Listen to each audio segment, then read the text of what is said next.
পুষ্টিকর, স্বাস্থ্যকর, মুখরোচক, কালারফুল অথচ হালকা একটি ভেজিটেবল রেসিপিটি আমার মায়ের কাছ থেকে শেখা কড়াইশুঁটি দিয়ে টমেটো পালংয়ের টক মিষ্টি রসা। প্রথমে কড়াতে সামান্য সর্ষের তেল দিলাম।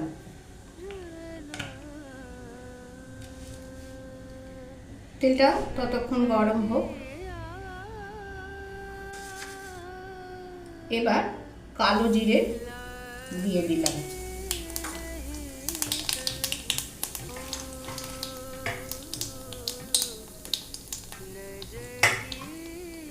দিয়ে পালং শাকটা দিয়ে দিচ্ছি।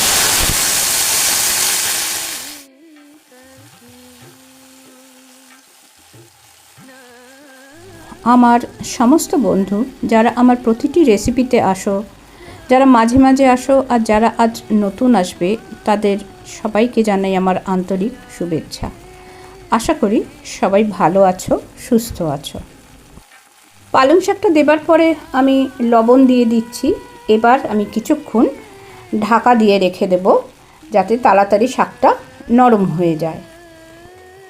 আর কুমকুমের রান্নায় আজ দেখছো আমার মায়ের হাতের হেলদি, টেস্টি, কালারফুল কড়াইশুঁটি দিয়ে টমেটো পালংয়ের টক মিষ্টি রসা। ঢাকাটা খুলে দেখলাম অনেকটাই নরম হয়ে গেছে। এবার বিশেষ যে ইনগ্রিডিয়েন্টসগুলো দেব দেখো, কড়াইশুঁটি, টমেটো আর একটা মাত্র কাঁচা লঙ্কা দিয়ে আমি আবার এটাকে কভার করে রেখে দেব কিছুক্ষণ।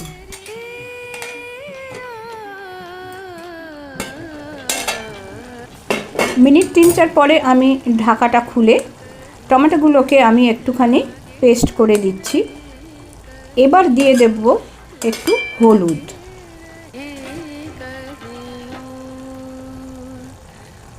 হলুদটাকেও খুব ভালোভাবে মিশিয়ে নিতে হবে। আর পালং শাকগুলোকেও খুন্তি দিয়ে একটু কেটে কেটে দিতে হবে। কড়াইশুঁটি তো অনেকক্ষণ আগেই নরম হয়ে যায়।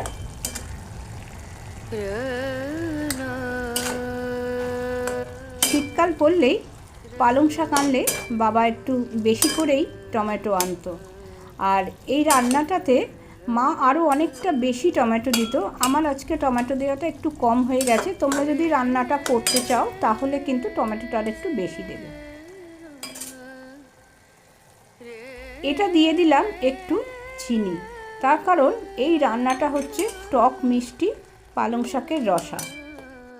যারা চিনি খাবে না তারা চিনির বদলে গুড় দিতে পারো, কিন্তু মিষ্টি অতি অবশ্যই দিতে হবে, না হলে কিন্তু এই রেসিপির নামটাই কিন্তু সার্থকতা থাকবে না। এবার একটা আসল ইনগ্রিডিয়েন্টস দিচ্ছি, সেটা হচ্ছে কাঁচা সর্ষের তেল।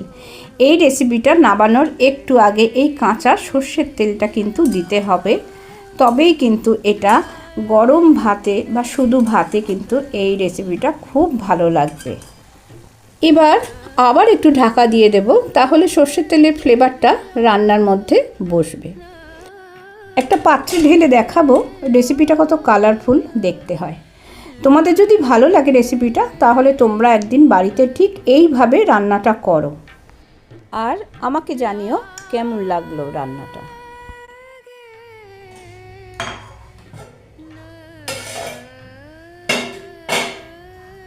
তাহলে তোমরা দেখে নিলে টমেটো পালংয়ের টক মিষ্টি রসা, সাথে কড়াইশুঁটি দিয়েও।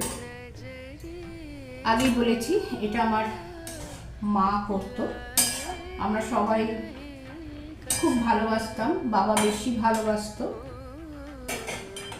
নামিয়ে নিয়ে এইবার তোমাদের দেখাচ্ছি।